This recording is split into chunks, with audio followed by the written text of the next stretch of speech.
जय श्री राम मित्रों, स्वागत है आपके अपने चैनल उमेश कॉपी ब्लॉग्स में। तो मित्रों, आज कथा लेकर के आया हूँ। यह कथा अयोध्या कांड रामायण की यह कथा है।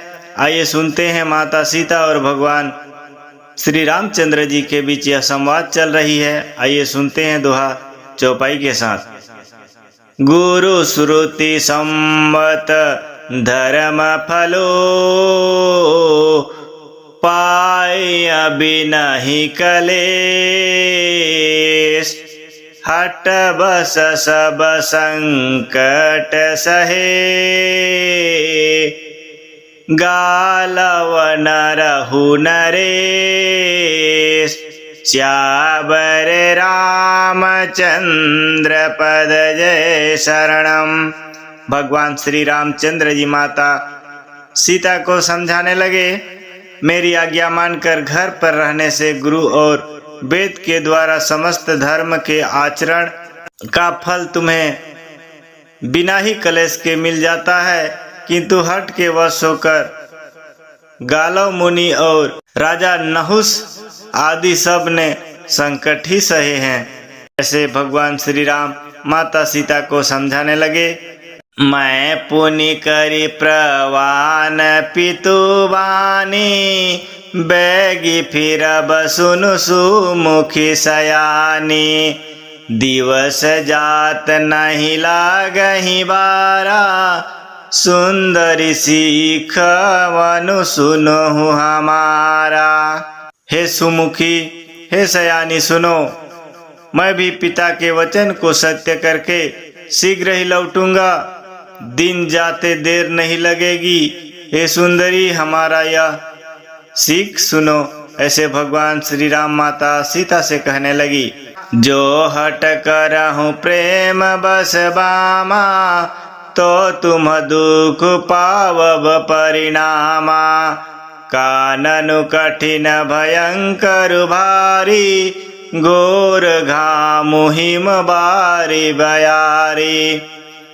हे वामा, यदि प्रेमवश हट करोगी तो तुम परिणाम में दुख पाओगी। वन बड़ा कठिन है, कलेशदायक और भयानक है। वहाँ की धूप, जाड़ा, वर्षा और हवा सभी बड़े भयानक हैं। ऐसे भगवान श्री राम माता सीता को कूस कंकड़ मंग कांकर नाना, चलब पायो देहि बिनु पद त्राना, चरण कमल मृदु मंजु तुम्हारे, मार्ग अगम भूमि धर भारे। रास्ते में कूस कांटे और बहुत से कंकड़ हैं, उन पर बिना जूते के पैदल ही चलना होगा।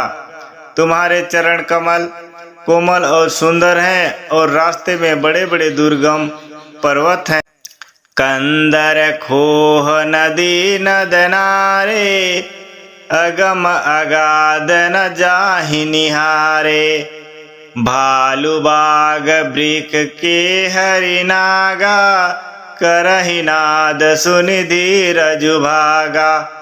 पर्वतों की गुफाएं, खोह, दर्रे, नदियां, नद और नाले ऐसे अगम्य हैं और गहरे हैं कि उनकी ओर देखा तक नहीं जाता।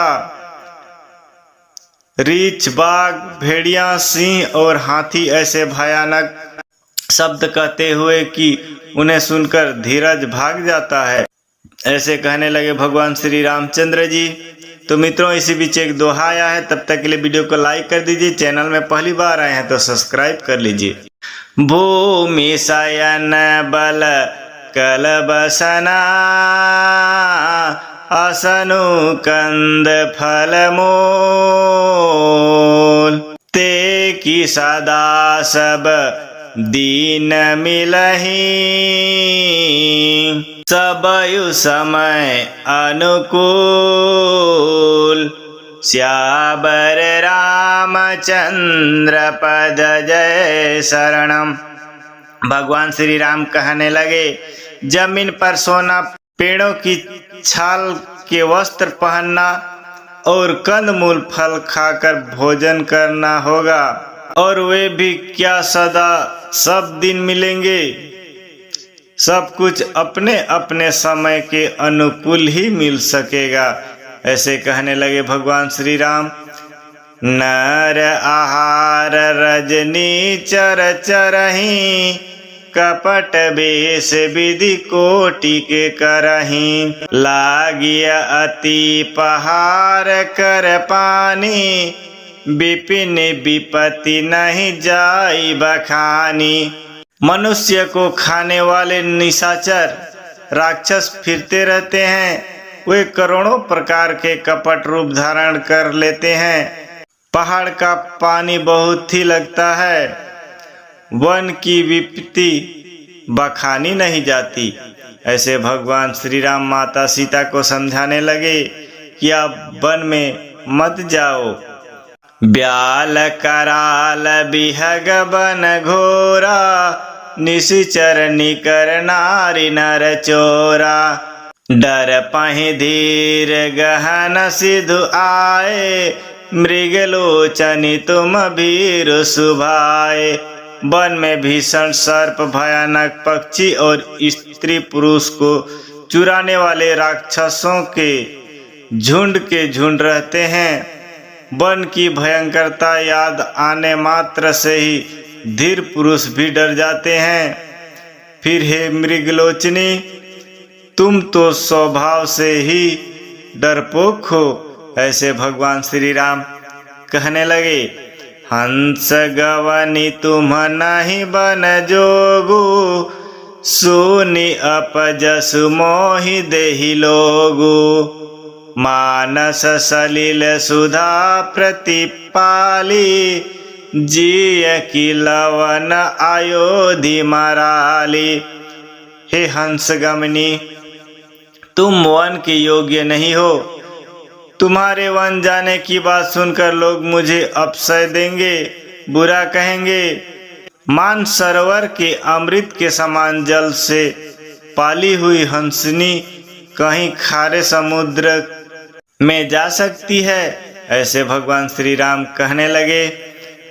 बन रसाल बन बिहरन शीला, सोई की कोकिल विपिन करीला। रहु भवन अस हृदय विचारी, चंद बदनी दुख कानन भारी। नवीन आम के वन में विहार करने वाली कोयल क्या करील के जंगल में शोभा पाती है। हे चंद्रमुखी, हृदय में ऐसा विचार कर तुम घर ही पर रहो, वन में बड़ा कष्ट है। ऐसे कहने लगे भगवान श्री राम। सहज सुहृद गुरु स्वामी, सीख जो ना करई सिर मानी। सो पछताय घायुरा,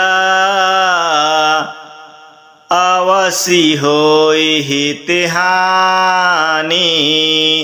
चाबरे रामचंद्र पद जय शरणम। स्वाभाविक ही हित चाहने वाले गुरु और स्वामी की सीख को जो सिर चढ़ाकर नहीं मानता, वह हृदय में भर पेट पछताता है और उसके हित का ही हानि अवश्य होती है। ऐसे भगवान श्री रामचंद्र जी कहने लगे। तो मित्रों, आज की कथा यहीं पर समाप्त करते हैं। आइए सुनते हैं माता सीता क्या कहती हैं। तो वीडियो पर आपको बने रहना है। तब तक के लिए जय श्री राम।